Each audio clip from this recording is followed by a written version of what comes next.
cyane abantu bagiye gutangira kugura amazu muri payi cyane rwose.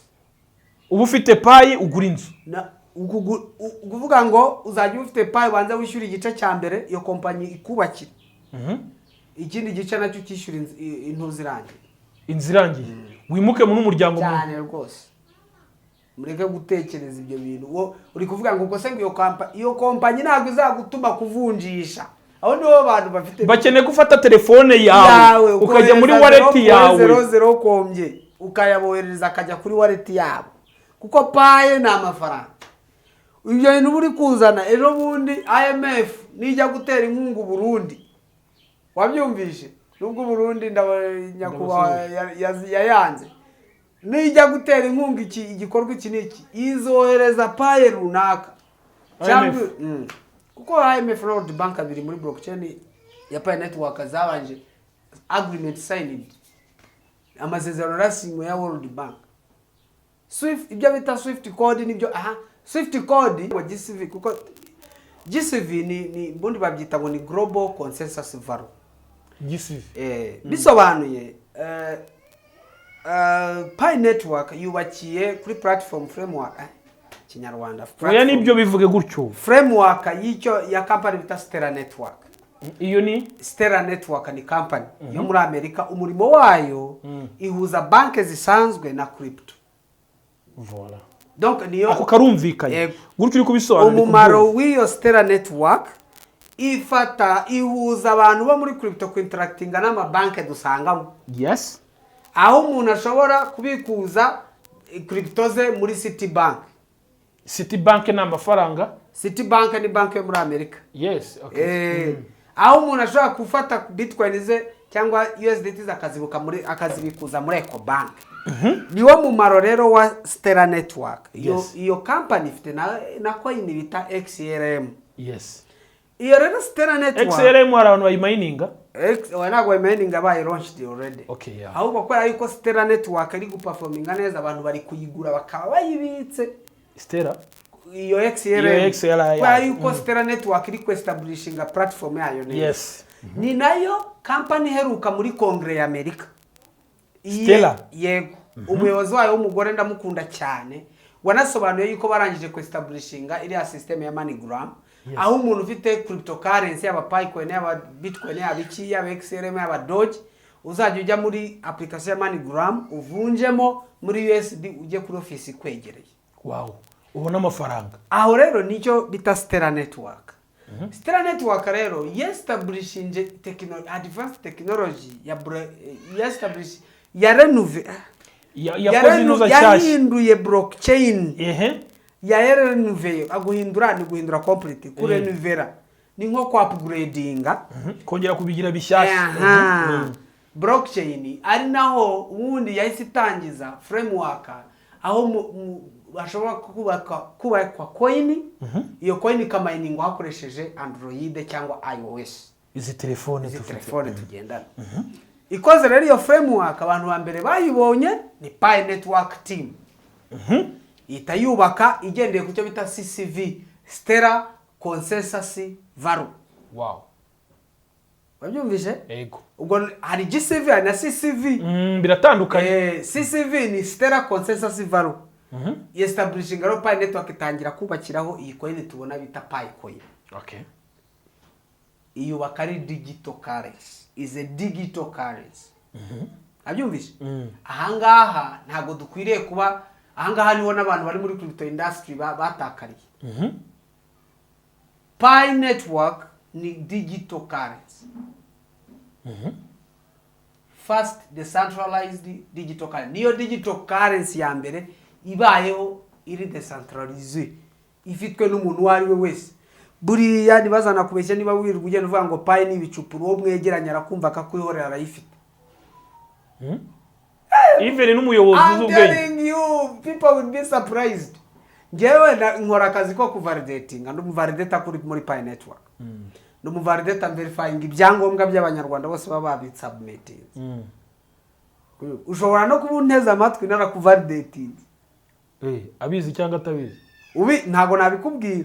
Icyo ndeba nuko indangamuntu yawe ikuzo ifoto yawe liveness yawe nkabya prova ntuyu n'umunyarwanda n'ibyangombwa bye biri valid. Wabyumvise? Rero kuko nkora validation nzi ngo abanyarwanda bangana iki, nshobora kuguha impuzandengo urabyanga uri kuvuga ngo Pi Network iki, ariko still your neighbor, your friend, your relative, your brother, umuturanyi, umuvandimwe barakwihorera uraho waramangamanze ngo abanyarwanda bagushimire natwe by'umwihariko, kuko ibi umuntu udafite umutima wo gutanga, nimwe twahoze tuvugana mbere, umuntu udafite umutima wo gutanga yabyigumanira wenyine cyane, kuko hari n'abantu babivuga badashaka ngo mwese mubimenye, ntago ashaka ko mukira. Hari n'unambara hano ndi kwisana avuga ate ko nkuri yari mu biki yaretse tukikirira, kujya kuduteza abantu ngo baze ngo babigemo, nari nzi ko nzabona abaje Kigali ibaze umva umuntu ufite umutima umeze gutyo. So rero Imana iguhe umugisha kuba wagira igitekerezo kimeze gutyo kandi ugakomeza ukabikora. Ariko twibutsa abantu ko dufite workshop, dufite cryptocurrency workshop izaba ku itariki ya 2 n'itariki ya 2 z'ukwa kabiri. Azaba ku wa gatatu, azaba ku wa gatatu no ku cyumweru kuva saa 3 kugera saa 6. Tuzayikora muri Saint Paul hano hafi ya Saint workshop. Icyo bivuze ni ukwiga, tuziga icyo nakwita modire ya mbere. Okay. Ku buryo umuntu azahava ahura n'umuntu akamubwira ati wapi crypto ni gutya, bikorwa gutya, trading ikorwa gutya. Okay, hanyuma ibi rero ni 25 cyane. Hariho code abantu bari bujye muri komanteri barebe, hariho link na pininze yihumure, iyo pin yo bayikandeho iyo link ibinjize ku rubuga rwa WhatsApp, rubuga rwa WhatsApp basangeho liste biyuzuze ibintu byose byabaye kwanabuhanga, ntugorane ngo byakunaniye basunya wa saving nizo nimero. Cryptocurrency ni crypto mu gihinda ni digital coin. Niba ugira ngo niba uri umupioneer ukabashaka kubimenya ko ibyo ndi kukubwira ari byo, ujye kuri mining app yawe, ujye kuri referral. Digital currency itandukanye na cryptocurrency. Uruzi ko duhano bitandukaniye. U Rwanda rugiye gukora CBDC, Central Bank of Digital Currency. Amafaranga y'u Rwanda batekereza azagira guta agaciro, ntabwo ari demand and supply. Nkuko amafaranga y'u Rwanda sanza agira agaciro bigendeye kuri consensus, kukwemeranya ko abanyarwanda ko dukoresha rero afaranga buri ya 5 ni ya 5 kubera kwemeranya. Ugiye kumwanga ko nigeze nditora hari umuntu yituvuga ngo abadepite wayibohereza ngo bajyana gahe umva ngo watoye ngo baje gukora iki. Inshuti wanjye nakunze ngo yaravuze abantu wenda baramuzi ngo ugiye kuvuga ngo ngiye ko ntago njya nivanga ngo mu bintu bya leta, ngo none ngo mitiweli utunze ni yaso ariko iyo ndabwize bamubwira ibyo cyagiye ku matora. Aha icyo cyo gusobanura, amafaranga y'u Rwanda afite agaciro kubera consensus agreement, ku gaciro twe twumvikana. Tutumvikanye ko ya 2 ari 2, tukumvikana ko ari 1000 yaba ari 1000. Twebwe ubwacu tubyumvikana. Ntimutekereze ko hari formule ya danje iri inyuma y'inote ya 5. Ntayibaho. Ni consensus. Twebwe abanyarwanda twemeranya ko iyi note igura 5,000. Twemeranya ko nta note 10,000 igomba kubaho. Nitubyemeranya ko 10 ibaho izaza ibeho. Wavuga ngo ko ntabyo nigeze ntora ngo mwabyumvikanye ndi. Ntago wabura. Ndabakunda cyane. Beno ni ishyano. Ndabazara badata. Kijyero ko ntabyo twiye twumvikana ngo mwabyumvikanye turi. Uri kubyumva? Haka amafaranga y'u Rwanda n'amafaranga maze igihe kinini. Kuva kera utariho waje usanga barabyumvikana ko amafaranga atangira abanje kubaho izo consensus. Sibyo? Habanje n'amafaranga kubanza gukwirakwizwa ku buntu. Utagira ngo umuntu wa mbere yazanye bitanahagarara mu mujyi gara kwa Richard Kant ati zana nkugurira hereza umuntu bitanara yemera. Umuntu warumenyereye ko atanga umwembe bakamuicunga, wari muri icyo gipapuro akabyemera. Amafaranga abanje gutangwa ku buntu, ujye mubimenya. Urabeshye. Ninde muntu ko nge najyanaga inyama ibishyimbo bakampa ibirayi, uratekereza gute ninde muntu waje hagararani Nyaneza hetse Rubaduka aravuga ngo ibyo bishyimbo byereka ngo inote, ninde wabyemeye? Ninde wari buyemeye? niba utampaye ibirayi nta bishyimbo byanjye ngo none ibyo niho turi kuzana n'ibiki wabyumvise ukuntu byari bimeze kuko wayabonera ubuntu ahubwo you guys you don't live wabyumvise so amafaranga y'u Rwanda afite agaciro kubera consensus na digital currency nizitangira zizashingira kuri iyo consensus twakoze wabyumvise digital currency zitangira kandi mvuze digital currency nayo ko igiciro cyayo kigendera kuri consensus aricyo twita bitandukanye no kongera gukoresha ameza y'akarahanyuze mu bikorwa byawe waba ufite hoteli waba ufite moteri barandi restaurant ndetse n'ibindi bikorwa bigiye bitandukanye ameza nk'aya ngaya wajya guherera ukibaza ati isagezwa mu gihugu cy'u Rwanda gute imitako yongera ubwiza bw'inzu yawe iyi shuro ntabwo bikiri inzozi zawe ku meza nk'aya ngaya yongeye kugaragara mu gihugu cy'u Rwanda Beauty and Wood Limited igisubizo cy'abanyafrika guturuka mu Rwanda abazaniye ameza mwajyaga mutekereza ko bidashoboka abantu bakabategura neza meza yuje ubwiza bw'ibyiza bikomoka ku bidukikije bakanyamabuye meza ateye amabengeza biti biryoheye amaso indabyo nziza ibishaka bazubaka mu meza yawe ukajya uziramo imbere waba uri kubaka hoteli n'ibijyanye nayo apartment waba uri kwiyubakira inzu yo kwiberamo ibijyanye n'ameza barakudezayiningira bigahura neza n'inyubako yawe wabahamagara kuri nimero zikurikira 07885497 cyangwa se ukabasanga aho bakorera Nyarugenge mu mujyi hafi na Ropo n'Iposita umanutse gato werekeza Nyabugogo hejuru y'umuhanda niho uhita ubona icyapa cyanditseho Beauty and Wood Limited Beauty and Wood Limited igisubizo ku banyafurika. Aha twicaye rero tukaba twicaye kuri Golden Gala ni ahantu ha fresh ni ahantu heza cyane ni ahantu bafite ibintu byinshi bigiye bitandukanye bafite salle nziza y'ubukwe bafite garden ya fresh bafite sauna massage bafite bar resto bafite piscine ibikinisho by'abana ndetse na gym ushobora gukoramo umubiri ibintu bikagenda bimera fresh sana umubiri wawe ukamera neza cyane bahere hano Kicukiro ku Muyange aho zitwa Tekira uhageze neza ushobora guhamagara nimero 0788589939 bakunze Ibihumure TV mumeze neza mwaramutse kandi mwiriwe aho muherereye Imana y'umugisha ndi kumwe na Musaho meze neza Musaho ndaho ndashima Imana Imana irakurinze Imana irandinze ndabona hari ahantu turi kwerekeza kandi heza niba nta gishidika niba nta gitunguranye navuga ko ari heza hanyuma birashoboka abanyarwanda umuntu ashobora abari kutureba hari igihe wenda umwe ashobora kumva atameze neza ariko nta gihe burya gihoraho umunyarwanda warabireba baravuga ngo nta joro ridacya nizere ko rero ubwo ngemeze neza sinzi wowe umeze ute nanjye meze neza wankuyemo ikintu cyo kuvunjisha urize arambwiye ibintu byo kuvunjisha ngo abanyarwanda ngo bavanye mu mapa ibyo bintu bikuye he ibyo bintu byibagirwa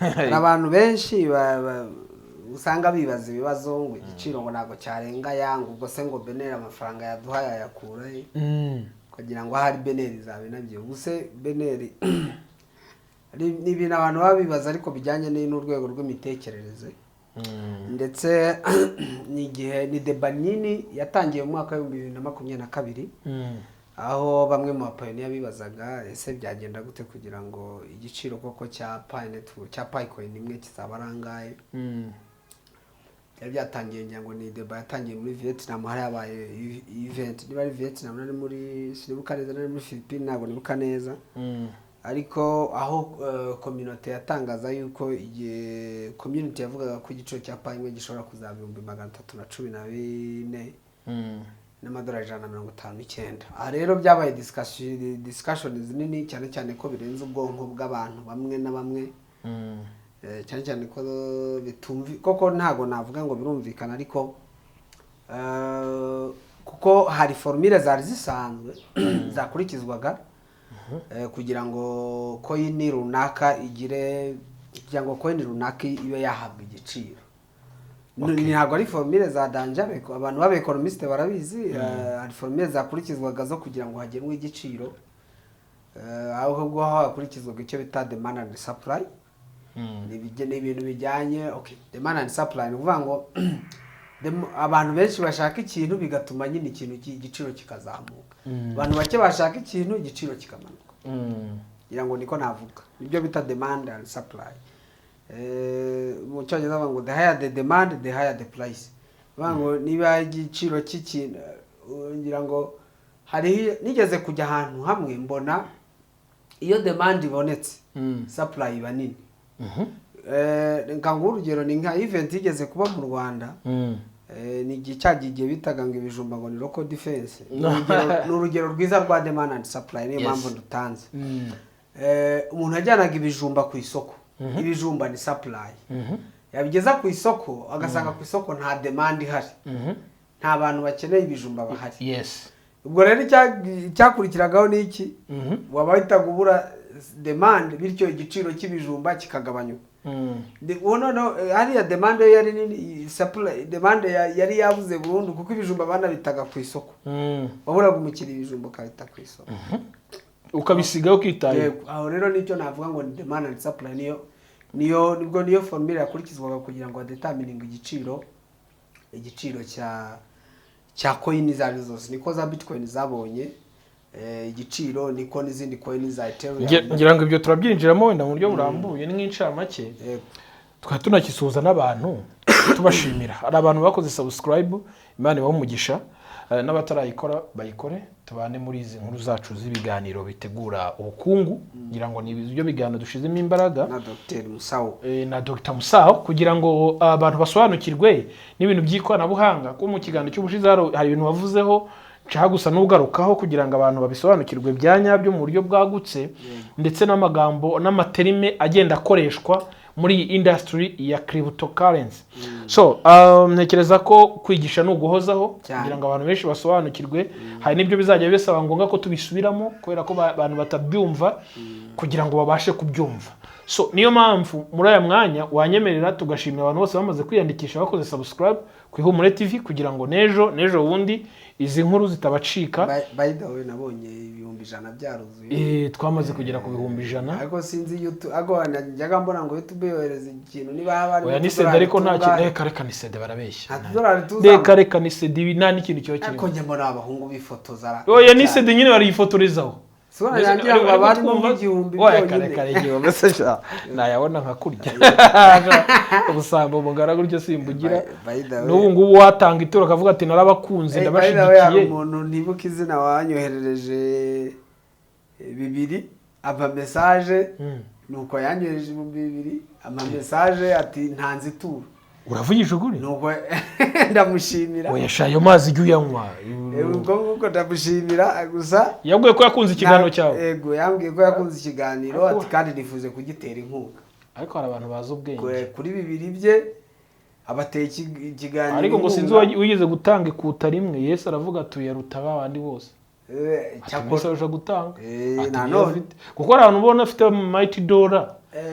Akavuga ati nk'ubunda Rubeni kandi dolari rimwe riba rihagiye. Ngakunda Musaho ko. Akaba atavuga ati reka mfata amadolari 5. Ndamushima rero yanyandikiye message ngo nitwa Innocent. Nkunda ikiganiro cyawe cyaranyubatse. Sibyo? Nkurikirane tindifuza no kuzaza no kuri niba no mu biganiro no mu ma training atariko. Ayo n'amazi yo gushyigikira ikiganiro. Aguha 2,000. Nyohereza none se $1 rimwe n'igice. $1 rimwe n'igice. Ubu byakunanira. Ukagurira Musaho. Numva ndishimye. Bajya kugura amazi Musaho. Abantu bankunda. Mujye mutwereza amazi tunywe twakoze kandi tukwa ibintu by'ubwenge. Ngambwire community y'abantu ari abantu bakunda abantu pe. Kandi bakabikora bakiriho niko navuga. Nanjye ubwanye ngira abantu nkunda kuvuga ngo nkunda Paulo. Yes. Nkunda Paulo byo sinjya mbihisha. Nika ko niyo nabwiye mugenzi wanjye ningera mu ijuru Paulo nkamusakayo nkamuburayo nzasubirayo. Kuko ari mu bantu batumye niwe mugabo nkikigerayo nzabaza nti munyerekana Paulo ari. Niwe mugabo nifuza kubanza nkareba. Niwe muntu wa mbere usa. Niwe mugabo wanditse inzandiko nyinshi kuva isi yaremwa. Kandi iyo zisomye sinzihaga. Kandi nizo nzandiko zitandukanye urwo yahaye Abafilipi rutandukanye n'urwo bita Salonike. Ntakubeshya rero izi nzandiko ze zirandyohera cyane. Afite inzandiko rwandikiye Abagalatiya b'abapfapfa. Izi nzandiko ze zirandyohera. Abadukurikiye basoma Abagalatiya 3 yandikiraga barimo kubahugura iby'amategeko n'iki. Ukuri kw'Imana. Barusoma. ubwo rero ndabashimiye abantu bashyigikira ikiganiro noneho tureke iby'amafaranga n'abantu badusengera hari abantu badusengera ntabwo wenda mvuze ngo basengeye amasaha 2 nk'ayo reka nkubwire ntabwo mvuze ngo basengeye amasaha 3 nk'ayo babahanuzi ba Bayali basenze bakotsora Eliya agaterura ijambo rimwe ngo uyu munsi ugaragare bimenyekane ko ari wowe abantu basenga mu isengesho ritatu Imana nk'umugisha aba bantu uhe musawo umugisha yo umugisha ikuzo ihumure iryo jambo rito rimeze nk'iryo nyine Eliya yasenze cyagiye ati uyu munsi bigaragare bimenyekane kabone wenda n'abarwo bashaka ko hari abakora isengesho ry'isaha bakatwibuka ariko still abantu nabo turabashimiye turashimiye ni inkunga ikomeye kuba turiho n'ubuntu bw'Imana ntago tubeshejweho na Bitcoin ntago na PI imbaraga za Pi network ni ubuntu bw'Imana kuba turiho turi muri uyu mwaka gusa nanone Imana yahaye ubwenge umuntu Bibiliya iravuga ngo se ntimuzi ko muri Imana barantera amabuye none tuyisimana barakwica ndabanaso ariko nabaha icyanditswe kibivuga kuko undi biologically uri kubyumva biologically umuntu abyara umuntu sibyo ihene ikabyara ihene sibyo icyo kintu ni sawa yego intama ikabyara intama keretse iyo byaje muri scientific way aho bakora ikintu bita ngo ni genetic modification mu Banyarwanda byita ngo ukubangurira urabizi aho bafata indimu bakayijomba mu icunga ngo bikazabyara icyo bita cunga ndimu byacunga ndimu byo simbizi ntabwo bizi ariko ni ibyo bintu bita ngo ni genetic ariko nyene nabonye kuvuka bayibanguriraho indi voka ariko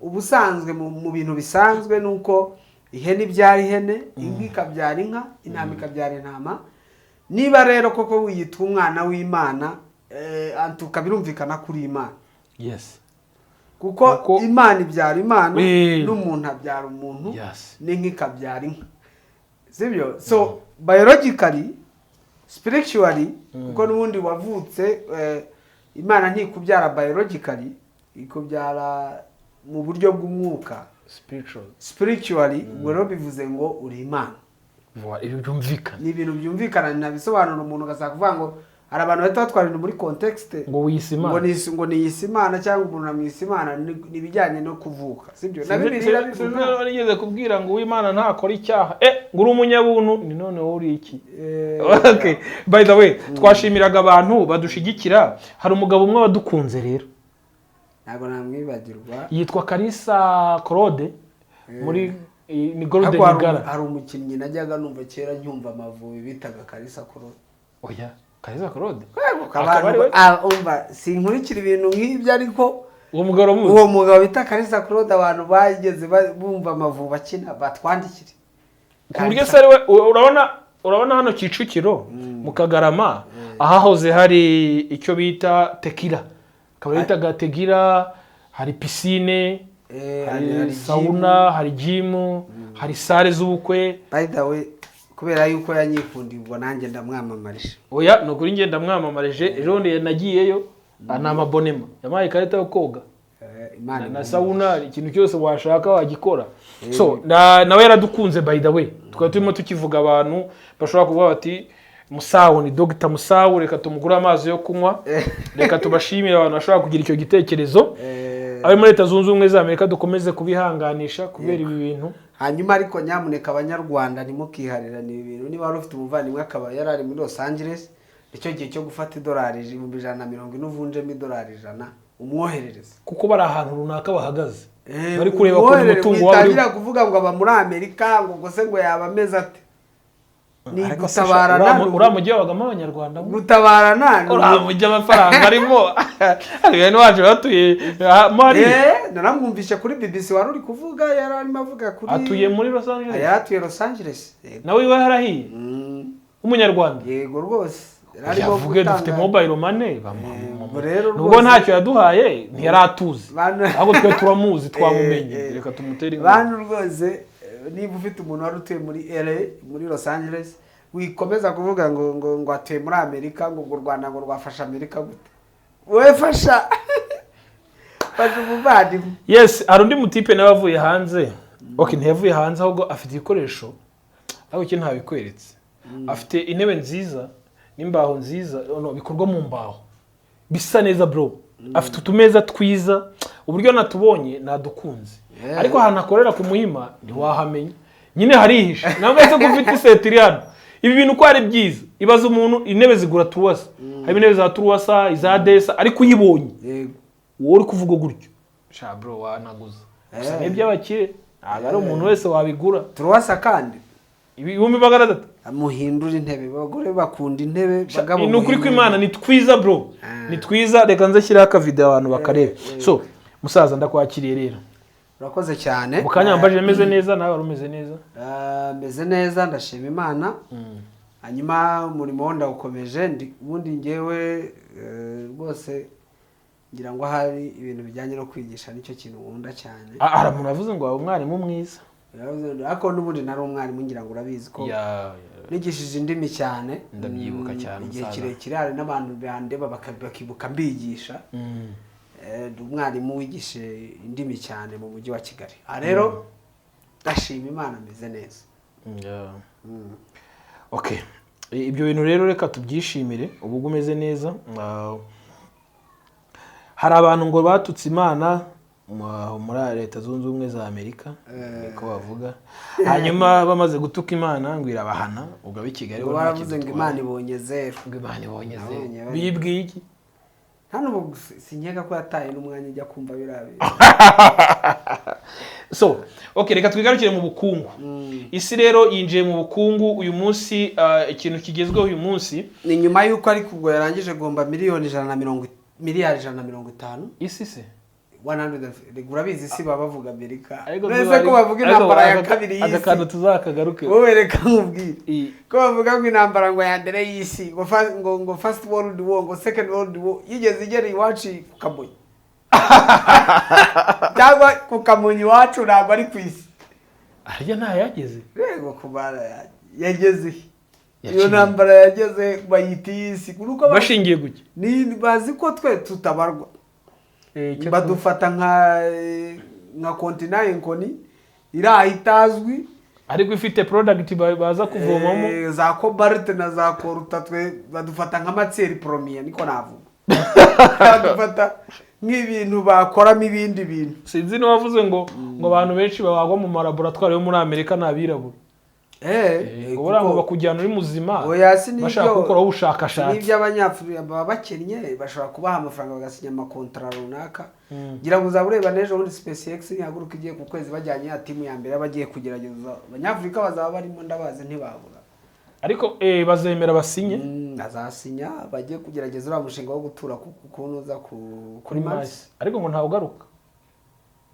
Wahageze kugaruka sinzi ko byo ngo byagorana. Oya sinzi tuzabirebaho turebe icyo. Okay, mwisi y'ubukungu n'amafaranga rero hari byo twiteze nyuma y'irahira rya Trump. Ariko twe turagaruka muri iyi industry ya crypto. Cyane rega ko Trump niba hari ikintu nabwira abantu badukurikiye nuko udashobora gutandukanya Donald Trump na cryptocurrency. Impamvu ni iyi ngiyi ngiye gushingiraho. Niwe mugabo warangije gushyiraho abagabo babiri umujyanama muri presidence. Buriya birashoka president ashobora kuvuga ati nkize uyu muntu mankize ministry runaka muri ministeri y'umuco, sibyo? Kwa Yellow Paper gasohoka. Ariko none iyo president bibaye ngombwa ko afata umujyanama w'umwihariko uhoraho akamushyira mu nzu ye, White House ngira ngo urabizi niyo nzu. Ni inzu ya president. Kandi ayigarutsemo ku nshuro yo wa mbere. Niyo yaba ari. So wa mbere ra? Uyigarutsemo kwa kabiri. Yego niwe president wa mbere waretse kuba president kongera kwiyamamaza agatsinda amatora akagarukamo. Yakoze iyo record iriho. Rero yashyize abagabo babiri. Ngira urabyibuka akimara gutsinda yanditse ku rukuta rwandika ngo I'm going to make America great again through crypto. Ngiye kugira Amerika ikomeye binyujije muri cryptocurrency. Wabyumvise ikintu arakivuga. Amaze kukivuga arongereje ubundi yateraniye hano aravuga ngo I'm going to make America the capital city of crypto. Ngiye kugira Amerika umurwa mukuru wa cryptocurrency. Ayo magambo abantu nibakayafata nk'ari amagambo yavuzwe na Dr. Musaho. ari njye wabivuze bishobora kutagira ikintu bihinduka byaciba biciriye ariko nababwiza ukuri inahani iyo byavuga undi muntu ukomeye nabwo byahindura ikintu. Uyu mugabo turi kuvuga ni umugabo navuga ngo uyoboye isi, sibyo? Niwe muntu uyoboye isi, niwe muntu uri kuvuga aya magambo akayavugisha umunwa we akabyandika ku rukuta rwe rwa Twitter. Abantu batekereje ko wenda yabivuze ariko abonye like zagiye kuri iyo speech uri kubivuga ngiye narazire barazibonye zazamukaga nk'amazi ari kumeneka nese numva kiri butikane rero wibaza icyo kintu utekereze amaze gukora ibyo bintu ntago yarekeye yahise ashyiraho uwo bita Paul Atkins aba umuyobozi amushinga crypto. Paul Atkins ni umugabo umenyereye cyane muri cryptocurrency ngira ngo yagiye yadressinga Congress inshuro nyinshi akajya ajyaho avugira ngo haveho ama regulations amategeko yakandaga cryptocurrency. Ni umuntu tumenyereye muri crypto industry. Ndetse uwo mugabo yarahawe n'akazi nanone na George W Bush, ni umugabo ufite experience. Amaze kumushyiraho ashyiraho uwo bita Smith, ntago nibuka neza niba Smith nde Adam ntago nibuka neza niba Adam nde sinzi impamvu ndi kubyitiranya. Uwo mugabo amushyiraho ari umujyanama uhoraho muri presidence, umujyanama uhoraho muri White House kuri crypto na AI. Ni umujyanama ushinzwe kugira inama perezida uhoraho, umujyanama ushinzwe kugira inama perezida ku bintu bijyanye na cryptocurrency na artificial intelligence. Uri kwibaza perezida ntaraba nome, donc ntago yarangije ntarashyiraho guverinoma ariko mu bantu bihutirwa ngira ngo amaze gushyiraho nk'abantu nk'umunani. Yashyizeho CIA, ashyiraho Doge, the government efficiency, Elon Musk, ashyiraho Elon Musk na Ramaswamy n'abantu babiri, ashyiraho Suzy kuri Suzy ngira ngo niwe yahaye FBI. FBI nta muntu arayi. Niwe yahaye CIA. Ahubwo ni afite CIA. Uriya mugore wari colonel yamuha CIA. Mubi cyane. Umugore ufite amateka. Utwo tuntu tunga amaze kudushyiraho. Ari n'undi yashyize muri Pentagon ndumva ntibuke izina rye. Ahita yibuka atashyiraho aba crypto.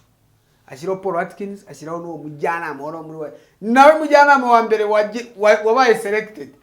Umujyanama wa AI na ibyo bivuge ko ataranarahira. Ntago ararahira ejo ndi kuri 20 Bitcoin izahita ijya kuri 5. Iminsi 5 isigaye. 5 mu gitondo. Bitcoin rero tubanye kubita ku bro. Ariko barufite ama Bitcoin nanga. Bro izahita igera kuri 5. Pi network rero yo. Karasi nawe murabyumva turaba dukiza amategeko, dukiza kongere y'abademokrate rwa dusubiza inyuma. Nugire ngo umudemokrate yakwishimira ko ngiye ntunga 314. Kandi banke niba nawe uteye gutyo banke iprinting eje niba nawe uri kundeba ukabona $300 by'idolari bitambera nawe uri umudemokrate ubimenye. Ntabwo uri umudiploma mu republic. Uri umudemokrate niba uri kundeba ukabona ntunze miliyoni y'idolari bitandera ufite ikibazo nawe nta utanene na Harris na Biden. Uri kubyumva? Aha rero ku itariki ya 20 turi ko expecting ikintu kiri bizarre, navuga ngo kidasanzwe. President ugiye kurahira abakinze crypto industry niwe abishyizeho umutima, reka mbivuze ngo abishyizeho umutima. Habundi yakakwe kujyo yakakwe kwera establishinze Minister of Finance, Minister of what, Minister in charge of what ariko yitaye kuri crypto industry n'umutekano. Rego byumva ashyiraho government efficiency bano ba Elon Musk na Ramaswamy n'abagabo bakomeye cyane. Ariko nubwo yashyizeho Ramaswamy na Elon Musk ni umuntu umenyere muri cryptocurrency ufite na coin iyo twita Doge. Akaba yewe n'ikigega bita Doge icyo bamuhaye bakita government deficiency. Nuvuga ngo coin yimaze hafi imyaka 4 iriho ira trading iri kuri 0.35 mu gitondo nabirebye. Nuvuga iri kuri 0.35. Ubu yiguze ni gihe cyiza. Uramutse ufashe izo 0.35 ukaguriza amadolari 100 gusa. Okay. Inama ntanze ni nese ko nshaka kuguriza 100 bro. Inama mbahaye uraza kuminzira, uraza kumbwira uburyo yabigenza. Uraza kukwereka inzira. Ibi ni prediction ntabwo ari professional advice. Nanjye nayiberebye mu gitondo kuri Telegram. Ni donc urumva niba mbere yuko Donald Trump atsinda Doge yari iri kuri 0.1 ye kuri 0 n'igice kimwe amaze gutsindigira kuri 0.47 yenda gukora ku idolari haburaho ibice nka 10 nka 50 n'ibi babyumvise narahira rero irakora ku idolari rimwe uvuga ngo uramutse uguze z'amadolari 100 amaroti 100 ushobora kunguka hafi inshuro enye ni inama ni personal analysis ntabwo ari professional nta muntu mbwiye ngo genda ugura ibi mbere yo kubigura nawe ugomba kubanza ugakora ubushakashatsi ukareba koko niba ibyo bishoboka iyo ni Doge wavugaga iyo ni Doge navugaga Elon Musk ni Elon Musk ni coin ya Elon Musk imaze igihe twari trading abantu bakora za trading barayizi ni coin izwi cyane rero ndimo ndaguha ishusho y'ukuntu cryptocurrency is going to conquer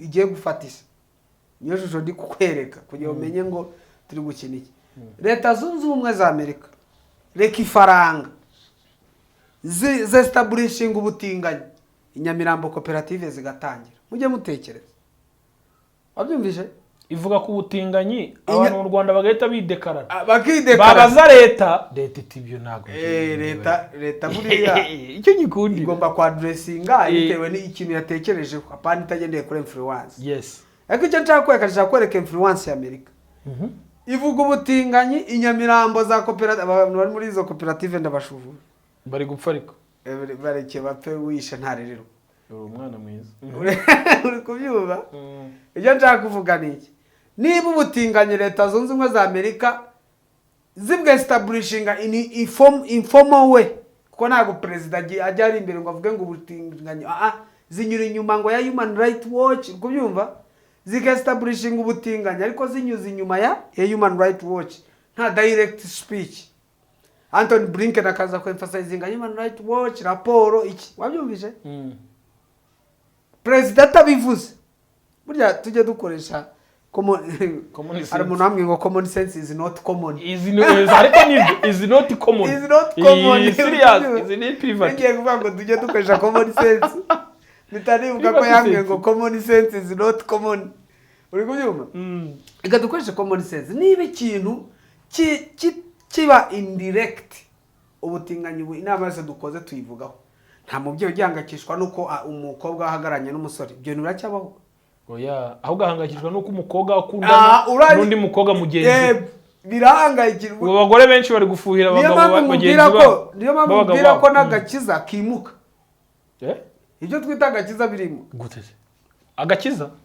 shaka urugero aho ngaho ndashaka kuba urugero twacungaga abana ko basambana ariko ntabwo tugicunga umwana ko asambana kavuga utwana afite umwana w'imyaka 20 ukamwigisha ntugasambana ntukagire gute umubyeyi amubonana n'umukobwa akaza ati dore girlfriend wanjye ugakoma amashyi impundu ukazivuza ukishima ndashima Imana wanatanga n'icyacu ndashima Imana yuko umwana wanjye atari umutindi nishimwe rikomeye bro niwe ntabwo babitayeho kubyabaye kugira ngo bakundane mu gihe mbere baguhaga inyigisho no kwegera ari icyaha ariko byibura ubu umwana w'umukobwa aravuga ati nzazana mfite sheri nzaza kumubereka sha bro iyo uri sutegura inkoko akazana uwo mwana yana mfate Disneyfa ufite 15 cyangwa 17 ukavuga uti mana ndagushimye ko umwana wanjye atari umutinganya ngiyo isi dusohoye wabyumvise rero icyo nshaka kuvuga hano ni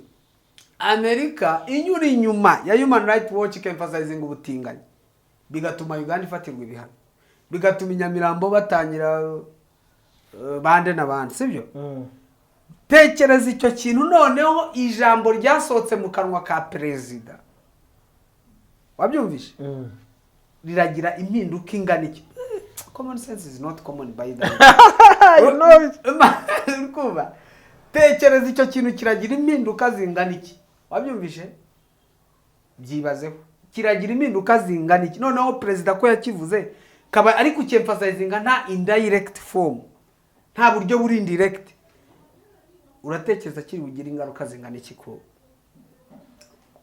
ku banyarwanda reka twivugiye ku banyarwanda n'abashinganahe ndetse n'abavandimwe n'abarwanda form biragira ingaruka zingana iki kuri twe kubutinganyi mureba babuzamo indirect bukatugiraho ikibazo abana bacu bagahinduka batinganye noneho perezida wa addressinze agashyiraho kuko nta muntu ushinzwe ubutinganyi baratora muri kongere ntarashyirwaho kandi bivuga ko Amerika yemera ubutinganyi ariko ntabwo iryo tora riraba passed bari passing ntabwo nta kintu kiraba ariko crypto ndi kuvuga ifite people in charge wabyumvise ifite abantu bayikontorora ifite abantu bayiriho wabyumvise ibyo bintu ngira ngo uri kubyumva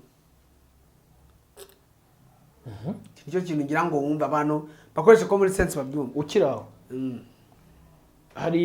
hari itsinda ritoya watubwiye urabona bavumbura iyi bitcoin yego iri tsinda ryayishize hanze bamwe bagita itsinda abandi ngo ni umuntu babita ngo ni Satoshi Nakamoto okay noneho wavuze ko hashobora kuba hari abantu bihishe inyuma ya Amerika iryo tsinda runaka urumvuga ko ejo bundi Trump yarivuzeho Trump yamamaza we yavugaga ko abanyamerika nibamutora yari afite ibintu bibiri yavuze ngo ni mu ntora nzabakiza projet 2025 umushinga wa 2025 uwo mushinga ego hari abantu project 2025 hari abantu batayize ariko badakurikiye uwo mushinga nta wundi wari umushinga w'abademokrate wo kwica abantu bakava kuri miliyari 8 bakagera kuri miliyari 5 iyo ugeze urocingwa se icyo kiganiro wenda ubwo tuzagikora tukivugeho kugira ngo dusobanure ibyo bintu biri muri ni projet y'abademokrate bari bafite kwica abantu banyuje mu ntambara bari baranabigezeho iyo muri Ukraine iratangira baprovoke yo muri Taiwan Ziping agira discipline yanga kurasa Taiwan urugero rwabyibuko Nancy Pelosi ajyayo kandi yarangije guhabwa warning n'Ubushinwa arangagiye kujya baprovoke intambara ibi hano mu baturanyi burya nabwo barayenyegezaga nimugire ngo president yapfaga kuvuga ari kuvugira ku munwa gusa president nta kina abyumvishe ntabwo president kina ntabwo president kina ntabwo president uwo ngubu uri kuvuga ngo nzagira gutya nta mikino abafite ibifara abafite abagabo abafite abantu kandi abafite experience iyi nindi ntambara Sudan ngiyi hano intambara inzara yica abantu 8,000 buri mwaka inzara yica abantu 8,000 buri mwaka muri Afrika kandi nibo babitegura inzara nawe urabizi byo ina na ideology yo kugira ngo abanyafrika je nagwa nk'urugero nabonye ideology ni ikintu kibireka mbabwire niba unigana religion ugasoma ibintu bya Bibiliya yangu by'ubuhanuzi n'ibiki ibyo bintu ubushyira mu mutwe those things you are putting in your head niba udafite common sense nubwo atari common ibyo bintu bizaguta mu muriro wabyumvishe ibyo wiga usoma Bibiliya hari abantu babiri hari umuntu wiga inyigisho ikaba ubuzima bwe hari n'uwiga inyigisho akayifata nk'iyo kureberaho wabyumvishe hari urugero abantu bakunda gutanga ababwiriza butumwa umuntu umwe ngo yasomye Bibiliya ngo iramubwira ngo yararemerewe nabi umutima uko uremerewe cyane ngo asoma Bibiliya ngo ayiramba avuga ati mana hari abantu kandi bajya babikora abantu babikora ndabishuje ngo ni ijambo ngo ryo kumfasha nta cyanditswe na kimwe azi najya kuvuga ngo ariga iki by the way ntimukige Bibiliya gutyo ujye uhera wiga isezerano rishya ku gitabo cya mbere wige neza ugende ukurikiranye ugende wiga ubwo mugabo rero ngo afunguye asanga hambere aravuga ngo nuko Yuda ariyahura ati mana ntabwo wampira ijambo arongera Bibiliya arayisubiranya arongera arafungura antuka afunguye asanga iri jambo aravuga ngo bikore vuba kugira ngo heshe izina ry'Imana abyumvishe icyo nshaka kuvuga ni ibyo bintu byose umira ibyo bintu byose usoma birakwica ni ideology irica ukumva ni ideology niyo mpamvu yitwa theology that word ibyo jambo umva rya logi riri inyuma is a dangerous word ni jambo ribi twabonye ideology genocide ideology icyo yatanze sibyo icyo kintu wumva ngo ideology kiri kiri kurenga inyuma it is powerful kigenga imiterere ndakubwiza ukuri hari abantu bafite iyo theology bafite iyo logi ndi kuvuga inyuma it's dangerous barya kubera iyo theology usanga meniye ndabashusha abagorozi bayigende inshingiye ku iyo theology ngo nurya inka uzagira discipline nk'iyinka donc hari abantu bateye gutyo nta kindi kibitera niyo nyigisho wabyumvishe aha rero nishatse kuvuga mbivuze ngo ikintu cyose ibintu byose ideology twahawe biratangaje ko umujyi wa Juba reba ikamubwire reba Juba nicyo gihugu nabonye navuga Juba ntago ntanze wenda igihugu kuba duhuje ururimi sinshaka gutangaho urugero bataza kuma muri comment bambwira ngo wanabibasiye ariko reka ntange abo tudahuje ururimi Nile River uruzi rwa Nile rugabanya umujyi mo kabiri wabyumvise buraruca muri Juba hagati ruca muri Juba mo hagati bararwambuka iyo bita Blue Nile hariho ikiraro kirekire cyambuka uruzi yego izamuka ayo mazi akazamuka akagenda akomeza ajya muri za Ethiopia na hejuru ajya muri Egypt ariko ibaze ko nubwo amazi aca mu mujyi kabiri umujyi udafite amatiyo y'amazi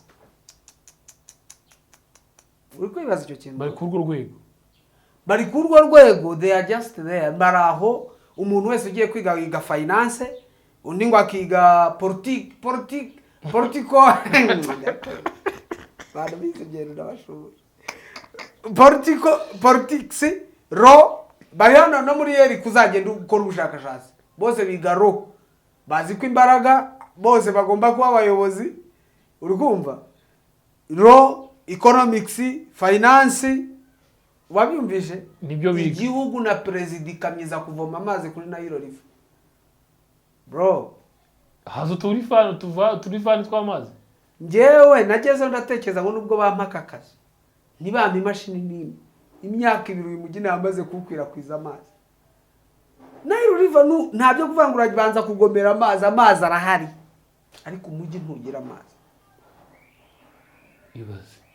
ibaza bro amazi aza kwikamyo abanyarwanda bari Juba ndabashuhuje biri bakorera amafaranga bavoma amazi baguzikamyo bashyira abantu bose bafite za sterine mu rugo nawe ni ikintu nashaka kuvuga kuri ideology iyo ni ideology shingiye kuri colonialism na formatting bakono baduformat uri kubyumva niyo mpamvu neza ibone bya Bibiliya ikintu cyose wiga kiriho rogi it is dangerous to your brain ni kibi ku bwonko bwawe wabyumvishe niyo mpamvu kubera ukuntu religion yigishwaga mbere y'ibihumbi 2000 wabyumvishe niyo mpamvu hatanze itangazo ry'imperuka ideology irakwirakwira bantu bamwe bose baragenda bamwe bagurisha inka abantu bagurishije nk'icyo genda bandi barazibaga barazirya ngo barajya mu ijuru bahaze ngo bagende bahaze ariko mvu utini baba bafite nta no bategere ko bazasigira mu isi y'icyo bazabasigira wabyumvishe birani ni ideology rero icyo nashaka kuvuga hano America isakaza ideology sibyo iyo kwica abo bantu bagashira ku isi iyo projet nicyo bakoraga ndari kuvuga aba democrate niyo projet 2025 ntabwo Donald Trump yavuga ngo azabakisha projet 2025 ari kubeshya nibyo birimo barimo kwicisha abantu inzara kwica abantu bona turi miliyari 8 bakajya kuri miliyari 5 nibyo yavugaga muri iyo projet ya 2025 ikindi kintu cy'ingenzi yari umugambi w'abademokrate regaburade ari abantu tujya tubana nkumva arimo aravuga ngo Amerika ngo kingamubwira ariko nkawe amakuru urebera kuri CNN no kuri CBC News bakubeshye byararinze bigera umunsi uko Trump atsinda amatora ya CBC News kivuga ko Kamala Harris ari gutsinda nawe uribaza ko na CNN oya bari banatangaje intsinzi ye bro uziko batangaje intsinzi ye bari abantu ntago ngo Kamala ngo aratsinda ukaba ukicara ukarebera amakuru kuri CBC News ukira ubugenda uvuga ngo amakuru niba ushaka amakuru nandi ni kuri YouTube channel ya kuri YouTube channel ya kuri podcast kuri Spotify sibyo niho hano ushobora kureba byibura amakuru dukorera ahantu mu studio k'umuntu runaka umuntu avuga ibyo ashaka nta editing ibayo za guverinoma ngo guverinoma izi kubwiye ngo shiramo guverinoma ngo shiramo ibi ngo kuramo ibi aha rero ariko gukantu kagiye kuba ariko ukiri aho hantu oya tubwire ibya Trump ibyo yavuze ari bukureho akunda kaza unyibutse mite nkaza ni projet 2025 ngo mbivuze yari umugambi w'abademokrate kuyemo ibyo byose kwicisha inzara ibyorezo za X intambara zo zari zarangiye ku designingwa ira ntambara ubu namubone ya ntambara muri Israel na Iran yagombaga kuba yego tugize amahirwe hagiye umugabo yego iyi ntambara y'umushinwa na Taiwan yagombaga kuba byanze bikunze iyi ntambara muri twegereye hano hirya bene wacu yagombaga kuba byanze bikunze iyi ntambara yagombaga kuba kuko miliyari 3 zagombaga gupfa muri 2025 yari igihe mbese agomba kuba igihu. Iyo muri Sudani murabizi iyo ni intambara yatawe nta n'umuntu ukiyibuka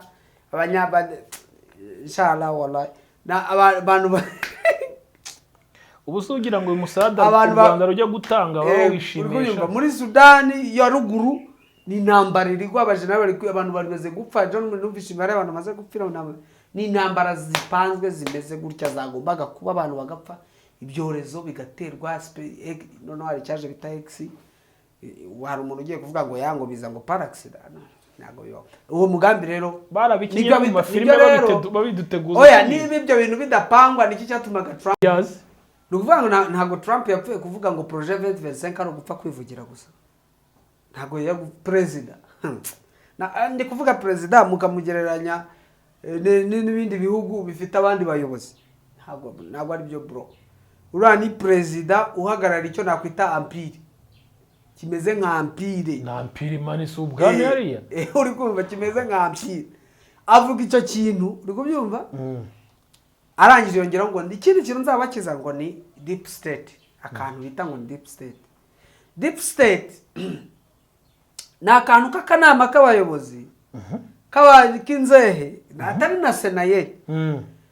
Donald Trump akiri perezida 2017 yajyaga avuga ngo mfite ikibazo. Hari akantu k'agatsiko kaba gashaka kunyoboreramo. Ari perezida ariko ako katsiko n'undi kagashaka guhora kemphasizing. Ariko wasaga karashize abantu bo muri za CIA zaki ugasanga atari perezida bashizeho. Bakaba baragiye batega utuntu tw'imitego wa perezida runaka uko byumva ko gashiraho izo ntuza zishinzwe n'umutekano. Yego. Ukuvuga ngo perezida yatangaga itegeko nko muri CIA. Kuko ako gatsiko kashize abantu bose nako kanabigize muri wari kugiye ukapuenting umuntu runaka. Ugasanga ntago perezida afite direct force zo kugira ngo ayemphasizing ikintu mwako. Ahubwo ugasanga agatsiko ndetse kanaterana perezida n'ubwo.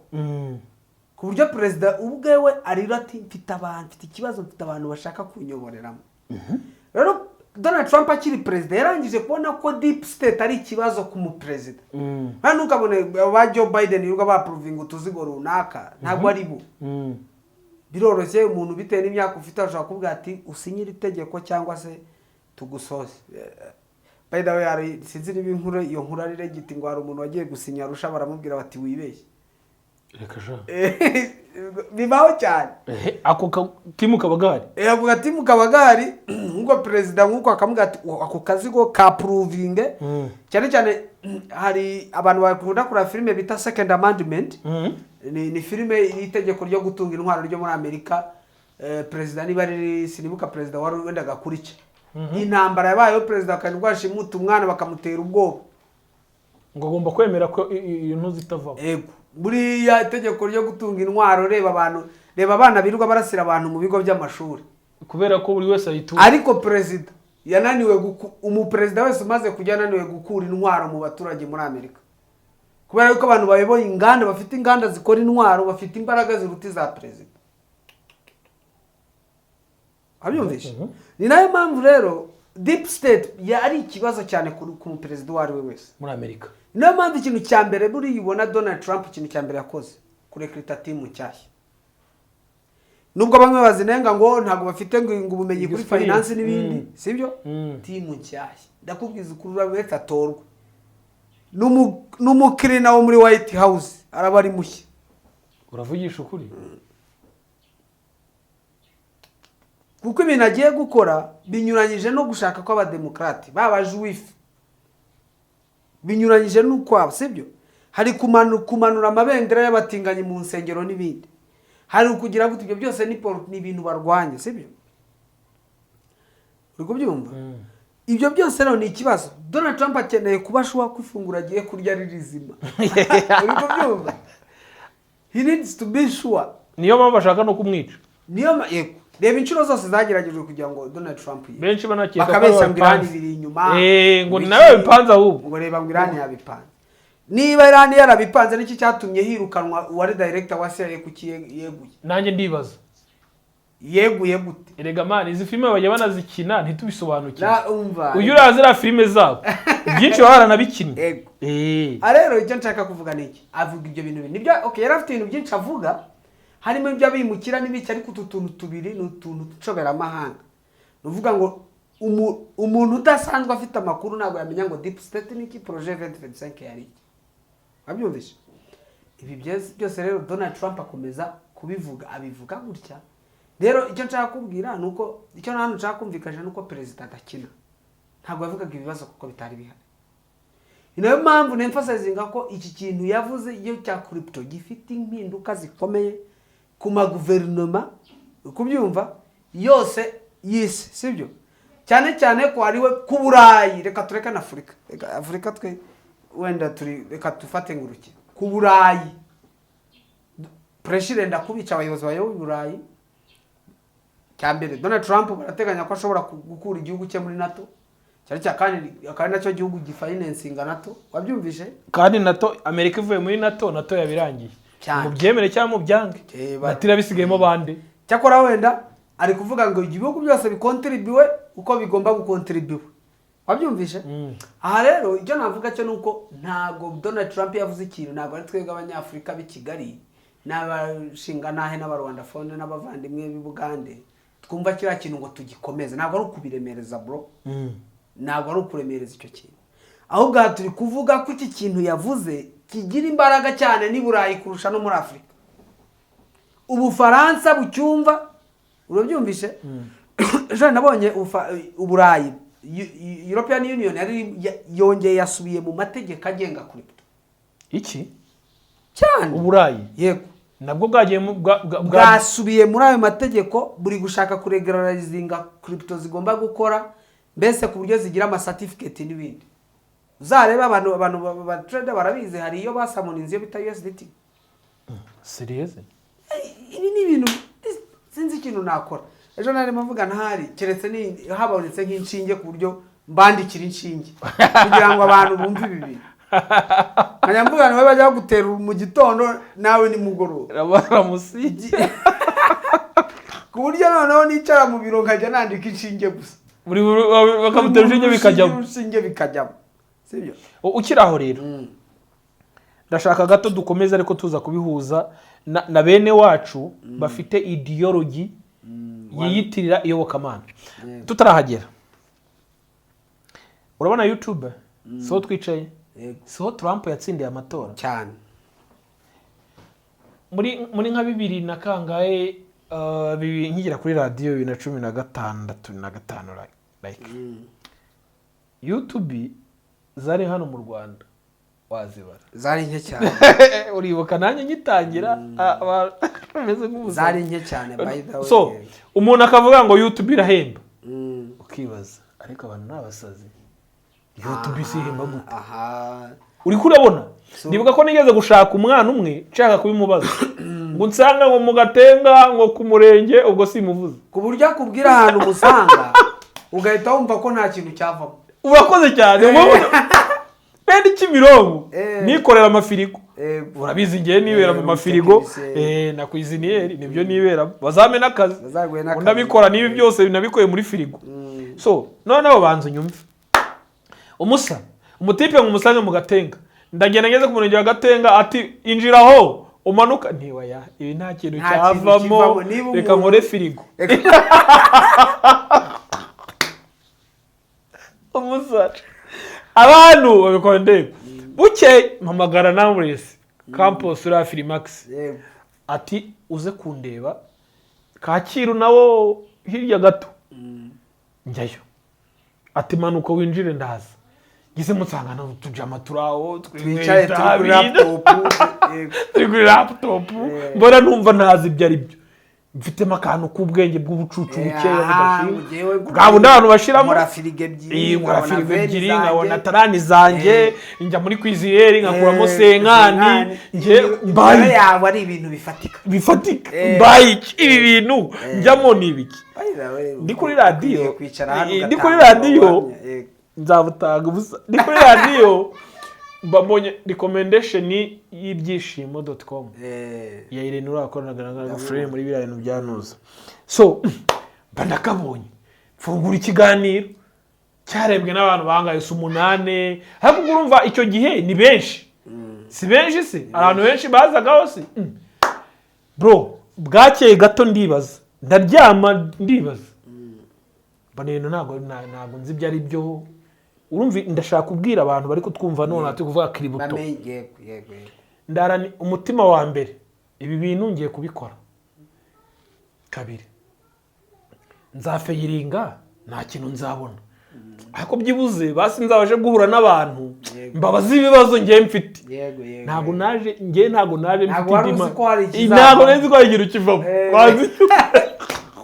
Ati ndi umunyamakuru nizitangaza amakuru sa ibintu ndabyumva nzikubaza reka nshake platform ko nibuka nicyo gihe nese nshaka aho ngo ciga ikinyamakuru ubihumure gifite ihumure dotirwa ariko nyine sinaza ghostinga nyuma nibikibiza bihagarara gato ndasaka kuzabisubiza ku murongo abari byo nshaka kwinjiriramo ko nicyo gihe byo twabonaga birya kuruta kwinjirira none bya YouTube none aho ndi kuganira na Nameless uriya campus wa Afrimax ndamubona anyereka historique ya bank akubwira ati ndavuga twicare yari afite umugore arakakira akorana na Fiacre wa video ndamubona icyo gihe ndibuka tungiye kuri video za korali igisenyi imwe niba ari Betfag ndicara bagansobanurira bro type anyereka buri kantu tureke ibi bintu harimo abantu bafite imitima y'Imana sinzi akantu uvuze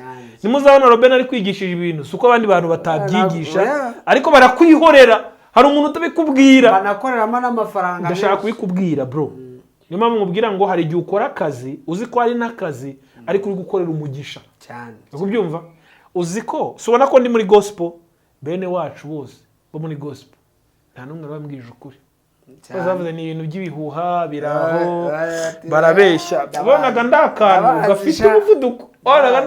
gafite umuvuduko kaje muri ibi bintu campus hari ubwo yakoraga gospel ashwe Bruce yambwiye buri kamwe anyereka historique za bank arambwira ukuntu ngomba kwa applyinga wibaza ko icyo gihe narujuje n'ibisabwa watch time 2000 zari zarageze utanabizi baye nari kuri radio dukora ruhamya n'umupaseri umwe bita Kabanda ni Kabanda ndi kumwe na Graferi wawe icyo gihe cya prodiga kigira 16,600 kirakomeza icyo gihe uko hano bari benshi icyo gihe twari mu gihe cyo kwibuka bro arambwira ati campus arambwira ati zana nkurebe atebe arambwira ati wujuje ibisabwa kera kwintu byuzuye ufite sabu 2000 ugiye kuzura wowe wasaze applying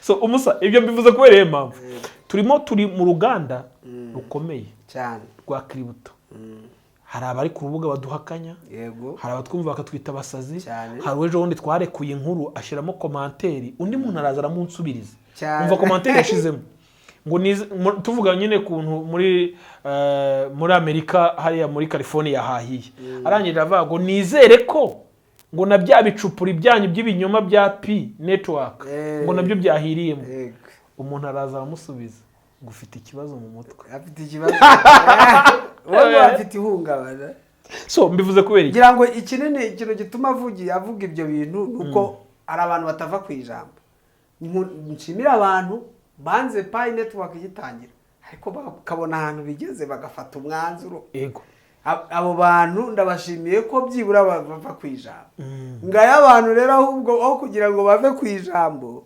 babyumvise ahubwo igihe bave ku ijambo bakomeza kurya ahubwo basigaye bumva nka Amerika yose yashya aho kugira ngo ngewe ntunge 300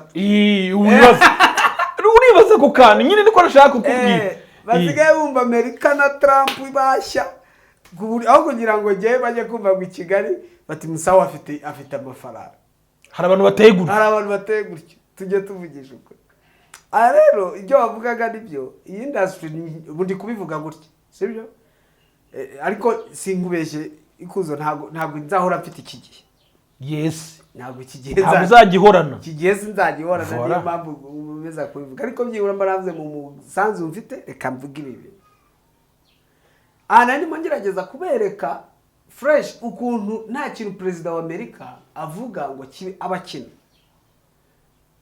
kubyumva perezida wa Amerika ikintu cyose avuze kiva mu kanwa kiba aba ari nk'itegeko kandi si n'itegeko muri Amerika gusa ngereka nkubwire iko mfite saa 10 abantu bo muri Amerika mfite classe iva saa 10 saa 12 saa 12 saa 2 amasabi ubwo ari saa 12 zina mfite abantu bo muri Amerika barangije kumenya icyo perezida wabo yavugaga bari kwiga amasomo mu Rwanda yes bari kwibyigira iwabo icyo bita agaciro ego classe zazo online saa 12 abanyumva bashaka kuzigenda saa 12 saa 2 saa 3 saa uvuga ngo abari mu masaha mu gitondo we na mbere ko jya ku kazi bakaba babanza kwiga kuri Zoom kuri Zoom rero urumva abona abantu batari mu Rwanda by the way mfite umuntu wo muri Romania nzatangira kwigisha ku wa mbere Romania can you imagine abanyakigali dufite hano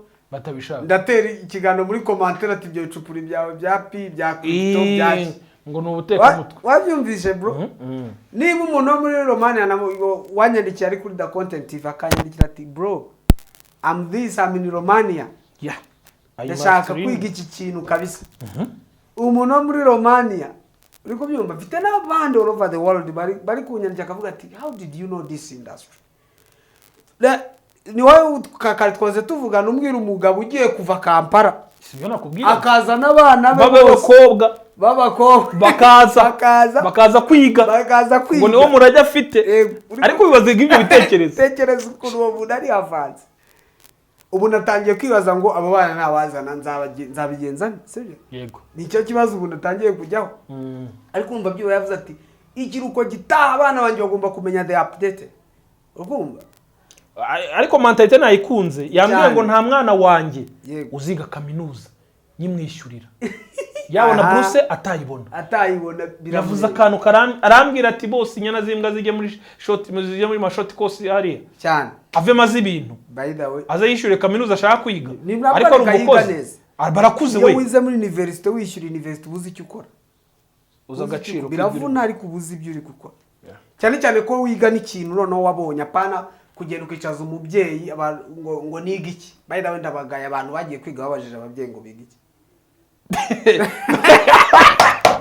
ibaze umuntu wagiye akicaza mama we agize imyaka 50 mujye kwiga iki muri kaminuza niba mama ari umuganga atangiye akubwira ati buriya akora kanasi ngo ni science ngo z'infirmiere nibyo by the way yanavuze na sex uragenda ugeze uranayibuka usanga niba byabaye kombi ngo ni science ko muri ngo science zimene nawe bibaza aba bantu tubagaye icyo ndashaka ireme ry'uburezi nicyo kintu cya mbere kinshaka urumva icyo nshaka kuvuga ni iki hano niba turi kuvuga cryptocurrency ntabwo ari byiza by the way abantu nkunda kubivuga iyo mvuze ikintu si ngombwa ngo ukemere ariko ni igihe cyawe cyo gukora ubushakashatsi ubundi umuhanga arakora research ahubwo ngiye nkundara abantu ara umushinga nawe ukunda kubamagana mukanya ramaze namugaye mwe muri kuvugana ubwo turi kuvugana hajya ngo nibi kizinzi bavuga ngo ari gushiraho yararimo mbaza abantu bya GCV ngo nabireba gute muri ahubwo GCV turayivugaho ngo yabireba gute muri blockchain icyo giciro cya Pi nibyo narimo kumugaidingaho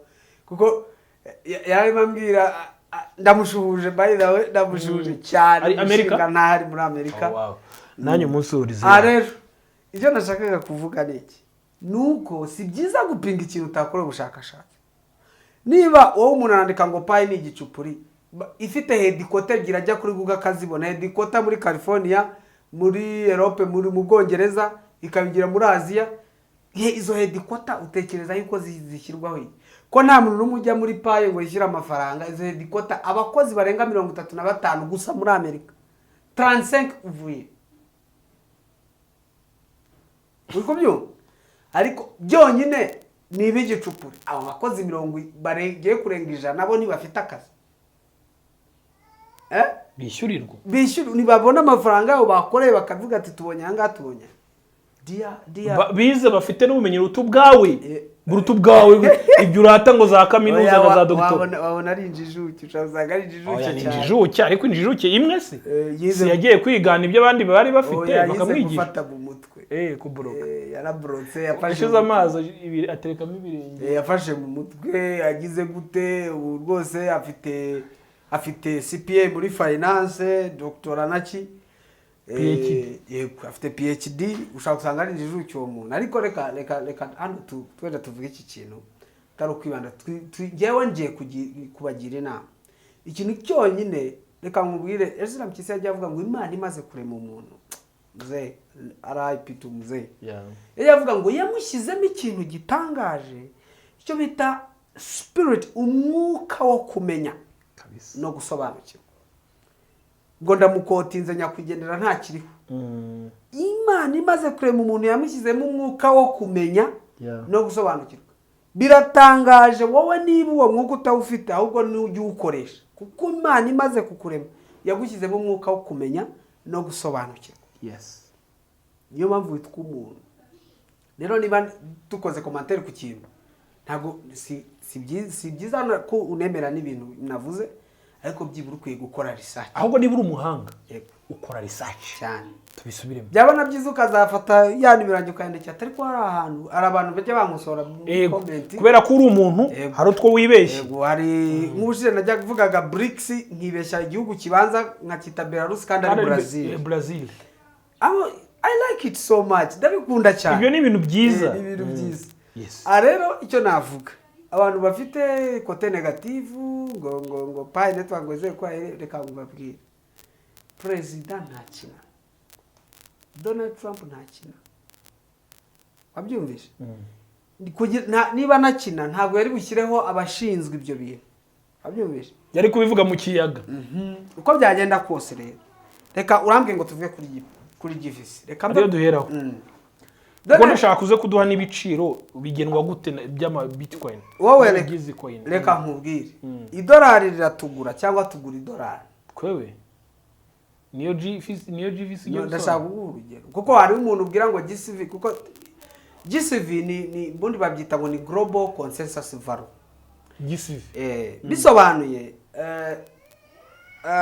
Pi network yubakiye kuri platform framework Kinyarwanda oya nibyo bivuge gutyo framework y'icyo ya company bita Stellar Network iyo ni Stellar Network ni company yo muri Amerika umurimo wayo ihuza banke zisanzwe na crypto voilà donc niyo ako karumvikanye gutyo uri kubisobanura umumaro w'iyo Stellar Network ihuza abantu bo muri crypto ku interactinga n'ama banke dusangamo aho umuntu ashobora kubikuza crypto ze muri Citibank n'amafaranga Citibank ni banke yo muri Amerika aho umuntu ashobora gufata bitcoin ze cyangwa USDT akazibikuza muri Ecobank niwo mumaro rero wa Stellar Network iyo company ifite na coin bita XRM iyo rero Stellar Network XRM hari abantu bayimayininga ntabwo bayimayininga bayi launched already ahubwo kubera yuko Stellar Network ari guperforminga neza abantu bari kuyigura bakaba bayibitse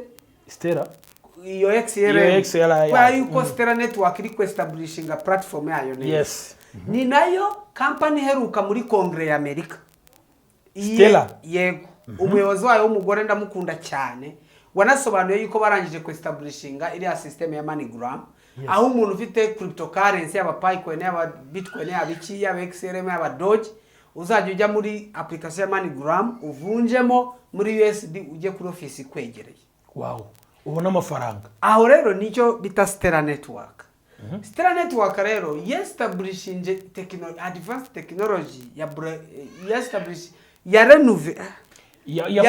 yahinduye blockchain yarenuveye aguhindura ni guhindura complete kurenuvera ni nko kwa upgradinga kongera kubigira bishyashya blockchain ari naho ubundi yahise itangiza framework aho bashobora kubaka coin iyo coin ikamayininga hakoresheje Android cyangwa iOS izi telefone tugendana ikoze rero iyo framework abantu ba mbere bayibonye ni Pi Network team itayubaka igendeye ku cyo bita CCV Stellar Consensus Value wabyumvise ubwo hari GCV na CCV biratandukanye CCV ni Stellar Consensus Value establishing aro Pi network itangira kubakiraho iyi coin tubona bita Pi coin. Okay. Iyo bakari digital currency is a digital currency. Abyumvise? Ahangaha ntago dukwiriye kuba ahangaha niho n'abantu bari muri crypto industry batakariye. Pi network ni digital currency. First decentralized digital currency. Niyo digital currency ya mbere ibayeho iri decentralized. Ifitwe n'umuntu wari we wese. Buriya nibazana kubeshya niba wirirwa ugenda uvuga ngo Pi ni ibicupuro wo mwegeranya arakumva akakwihorera arayifite. Even n'umuyobozi uzubwenge. I'm telling you, people will be surprised. Ngewe nkora akazi ko kuvalidatinga ndumvalidata kuri muri Pi network. Ndumvalidata verifying ibyangombwa by'abanyarwanda bose baba babitsubmitting. Ushobora no kubunteza amatwi narakuvalidating. Abizi cyangwa atabizi. Ubi ntago nabikubwira. Icyo ndeba nuko inanga muntu yawe ikuzo ifoto yawe liveness yawe nkabya prove ntuyu n'umunyarwanda. Ni ibyangombwa bye biri valid. Wabyumvise?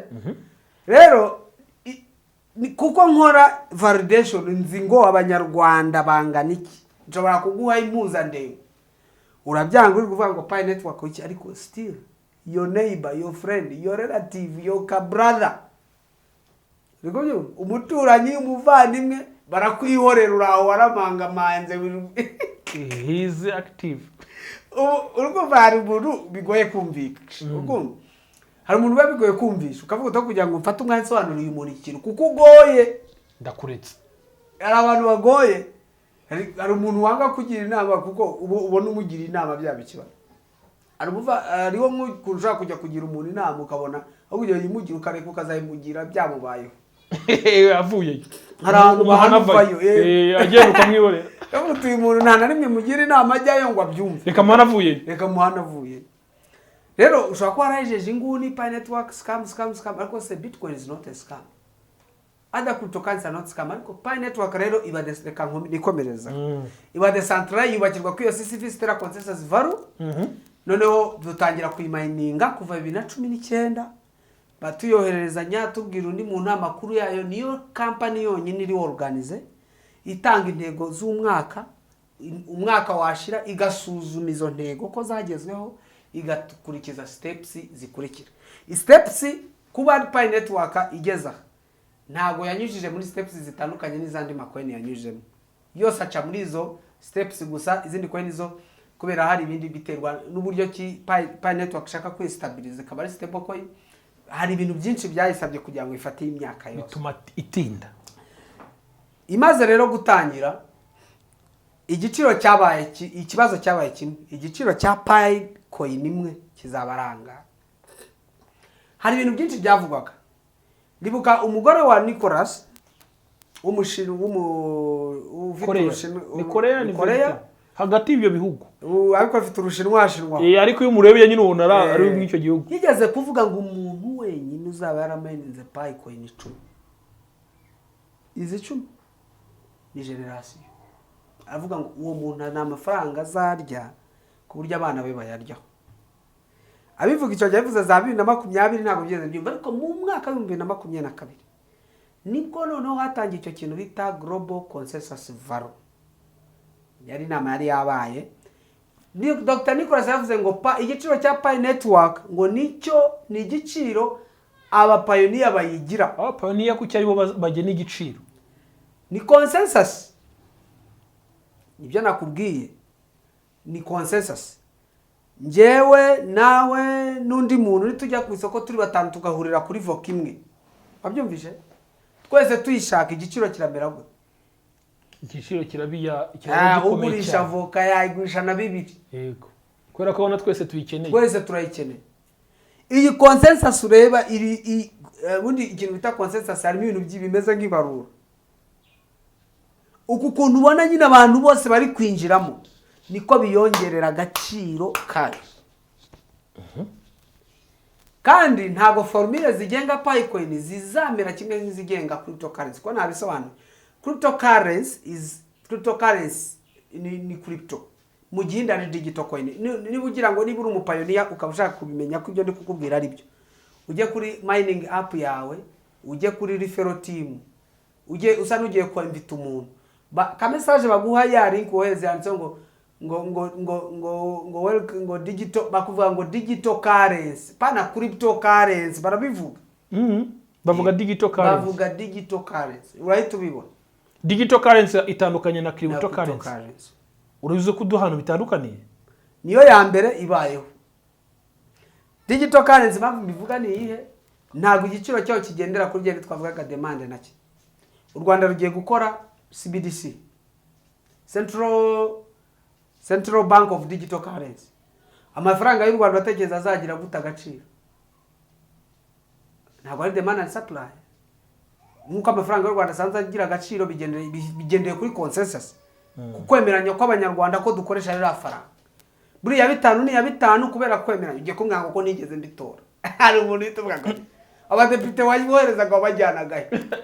Wache umva ngo watoye ngo baje gukora iki? Inshuti waje rakunze ngo yaravuze abantu wenda baramuzi ngo ugiye kuvuga ngo ngiye ngo ntago njya nivanga ngo mu bintu bya leta ngo mituweli utunze ni yaso. Ariko ndamwize yarabamubwira ibyo cyagiye ku matora. Aha icyo cyo gusobanura amafaranga y'u Rwanda afite agaciro kubera consensus agreement ku gaciro twe twumvikana. Tutumvikanye ko ya bibiri ari bibiri tukumvikana ko ari igihumbi yaba ari igihumbi. Twebwe ubwacu tubyumvikana. Ntimutekereze ko hari formule ya danje iri inyuma y'inote ya 5. Ntayibo. Ni consensus. Twebwe abanyarwanda twemeranya ko iyi note igura ibihumbi 5. Twemeranya ko nta note ibihumbi 10 igomba kubaho. Nitubyemeranya ko 10 ibaho izaza ibeho. Wavuga ngo ko ntabyo nigeze ntora ngo mwabyumvikanye ndi. Mwana ngo wabura. Ndabakunda. Beno ni ishyano. Ndabazara. Kijero ko ntabyo twiye twumvikana ngo mwabyumvikanye turi. Uri kubyumva? Aka amafaranga y'u Rwanda n'amafaranga maze igihe kinini. Kuva kera utariho waje usanga barabyumvikanye ko amafaranga atangira abanje kubaho izo consensus. Sibyo? Habanje n'amafaranga kubanza gukwirakwizwa ku buntu. Utagira ngo umuntu wa mbere yazanye bitanahagarara mu mujyi gara kwa Richard Kanta ati zana nkugurira hereza umuntu bitana yemera. Umuntu warumenyereye ko atanga umwembe bakamwicunga. Wari muri icyo gipapuro akabyemera. Amafaranga abanje gutangwa ku buntu. Ujye mubimenya. Urabeshye. Ninde muntu ko nge najyanaga inyama ibishyimbo bakampa ibirayi. Uratekereza gute ninde muntu waje hagararani Nyaneza hetse Rubaduka aravuga ngo ibyo bishyimbo byereka ngo inote ninde wabyemeye? Ninde wari buyemeye? Ni utampaye ibirayi nta bishyimbo byanjye ngo. None iby'inote uri kuzana nibiki? Wabyumvise ukuntu byari bimeze? Kuko yabonera ubuntu ahubwo you guys don't leave. Wabyumvise? So amafaranga y'u Rwanda afite agaciro kubera consensus. Wow. Na digital currency nizitangira zizashingira kuri iyo consensus twakoze. Wabyumvise? Yeah. Digital currency zitangira. Kandi mvuze digital currency nayo ko igiciro cyaho kigendera kuri consensus. Aricyo twita GCV Global Consensus Value, ubwumvikane bw'aba community. Wow. Ubwumvikane bwa community ariko twagize hano mu Rwanda tugira amafaranga ameze ku gaciro twumvikana. Wabyumvise? Rero ni mu 2022 nibwo hakoze icyo kintu bita GCV, icyo bita Global Consensus Value. Abantu bemeranya ko pai imwe izaba ari 312. Still in discussion. Biracyari mwiganira. Wabyumvise? Kubera yuko nyine ari consensus. Bigomba kuba ubwumvikane. Bikemeranywaho cyane. Turi miliyoni 100 tugomba kwemeranya ku giciro runaka. Hano mu Rwanda nange muravuga mutanga cyane. Dufite GCV ambassador Showam. Ubita Showam hano cyane rwose. Abantu mu Rwanda. Abari hano mu Rwanda ahubwo turamufite uwo bita Showam, abantu bamuzi ariko abantu bo muri nuza baramuza ni GCV ambassador. Serious? Yeah, niko garaba. arahari Showam abantu bamuzi baze kwandika muri comment ikuzaze kuboneka ko ari wenyine utamuzi nukuri kw'Imana uri kubyumva Showam ndamusohora aho rero niho hari nicyo ngo ndi kugera kubyongera kuri GCV ndi kubyongera kuri GCV ibyo bita GCV abantu bakorerwa ngo paye ngo se giciro ngo zizakiri kuri GCV nabivuze ni Global Consensus Value wabyumvise ubwumvikane amafaranga community yemeranyijweho ubu ngubu duhagazeho abambasaderi nibararangiza ku reporting abarebe se bimeze biti ariko currently amafaranga ari muri blockchain igiciro tuzakurikiza ni 314 n'amadolari 159 hari abantu bagiye gutambaza ngo se ngo amafaranga ngo Beneri yadwika tukayabona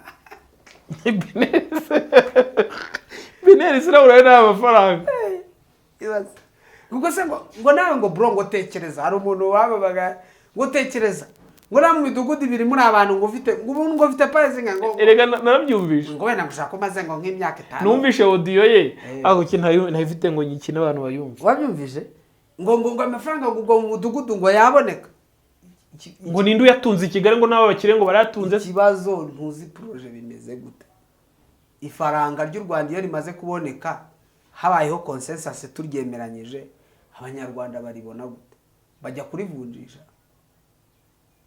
gukora imirimo isanzwe ukabona iryo faranga sibyo ntago ugenda ngo giye kuvunjisha Pi network nisohoka we shall consume it tuzayirya uko bisanzwe tuyivunjemo amafaranga aho tuzaba turi uri kubyumva niba nge ndi umudira ukamamagara uvuga ngo hari niyo mpamvu muri Pi network harimo ikintu bita ecosystem muri ecosystem ama application harimo ama application nk'izo bita Picket Place iyi application reka mvuge ko iyi application bita Picket Place ikuza niba ushaka kugurisha laptop uko byumva kuko Pi ni amafaranga you know very well Pi zabara amafaranga uzafata iyo application ufotore iyo bita Picket Place ni application yatsinze hackathon y'umuntu watsindiye gukoresha application ku isi yose fotore laptop yawe uyipestingeho ushyireho Pi 00 combye ngewe ninjya kuri Picket Place ndabona ko hari umuntu mu Rwanda ni yami wabyumvishe uri kugurisha laptop in terms of Pi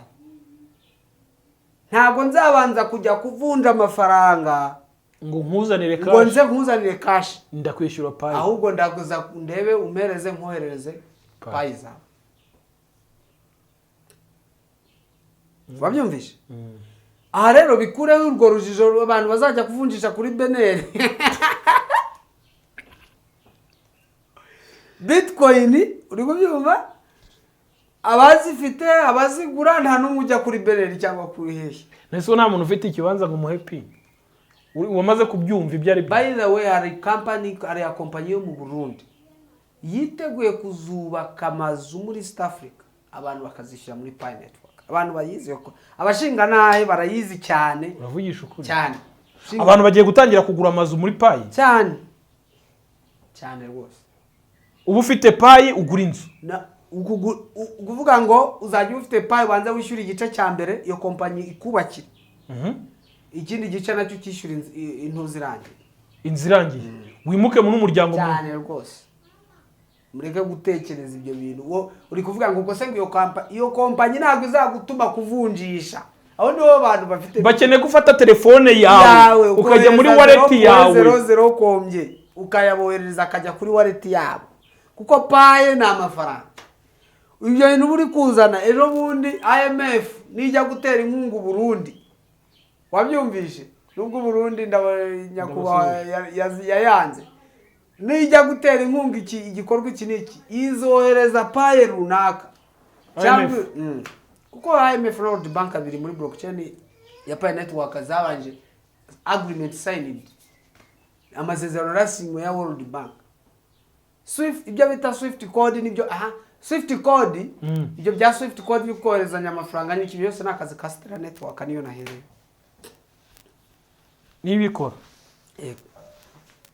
so rero ahangahe icyo nshaka kuvuga icyo nshaka kuvuga hano ndashaka kubwira abantu bareke ibyo kuvuga ngo rero GCV yemezwa ubwumvikane bwa mbere bw'abapayoniya na ambasaderi wanyu wo mu Rwanda mutanazi bita ambasaderi Showam abatamuzi muramenye muri iyo nama bemeza ko igiciro kigomba kuba babivuga nyine bitangira gutyo bavuga ko ari 314,156 $1,000 sure ubwumvikane n'ubundi ni consensus izakoreshwa ntabwo ari formule yo muri crypto ubundi hari formule twari tumenyereye fata total supply tugakuramo ibi tukabona igiciro coin yasohokeraho ariko hakwi digital currency ni consensus. Wow. Bwumvikanye. Nese umutwe aha rero aho ndaha ntabwo nzi ngo niba koko iyo consensus izakomeza kubaho. Aba pioneer bashobora kumvikana ubwo ambassadeur niwe abambasaderi bazagenda batanga iyo consensus igiciro ni cyemeranywa nicyo payiza soka cyangwa se isoke no ku kindi bazaba bemeranya. Abyumvije? So nibyo rero bitaji CV ni ibintu byatangiye muri 2022 hashize imyaka 2 ikindi 3 haba mayini imaze imyaka 3 ivugwa. Wow. So akaba nayo abantu benshi bari kurana muri blockchain kuri GitHub ya Pi Network babona ko icyo giciro kimeze nk'icyabaye confirme kuko data zarangije kwinjizwa ariko ntago turabona approval. Byo byose igiciro tuzakimenya ari uko nta byumweru 7 dusigaranye. Wow. Kuko urumva okay dusigaranye ibyumweru 9.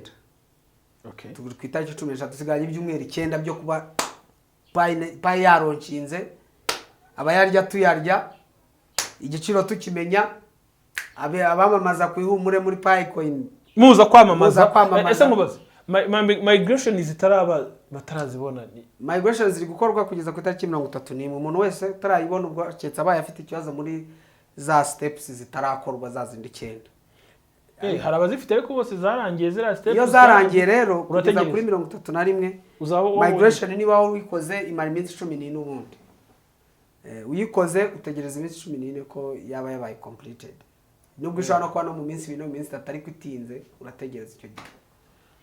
Robe ngira ngo abanyarwanda bagushimire natwe by'umwihariko kuko ibi umuntu udafite umutima wo gutanga nimwe twahoze tuvugana mbere umuntu udafite umutima wo gutanga yabyigumanira wenyine cyane kuko hari n'abantu babivuga badashaka ngo mwese mubimenye ntago ashaka ko mukira hari n'unambara ndi kwisana avuga ate ko nkuri yari mu bikiyaretse tukikirira kujya kuduteza abantu ngo baze ngo babigemo narinzi ko nzabona abaje Kigali ibaze umva umuntu ufite umutima umeze gutyo so rero Imana iguhe umugisha kuba wagira igitekerezo kimeze gutyo kandi ugakomeza ukabikora ariko twibutsa abantu ko dufite workshop dufite cryptocurrency workshop izaba ku itariki ya 2 n'itariki ya 2 z'ukwa 2 yego azaba ku wa gatatu azaba ku wa gatatu no ku cyumweru kuva saa 3 kugera saa 6 tuzayikora muri Saint Paul hano hafi ya Saint workshop icyo bivuze no kwiga tuziga icyo nakwita module ya mbere.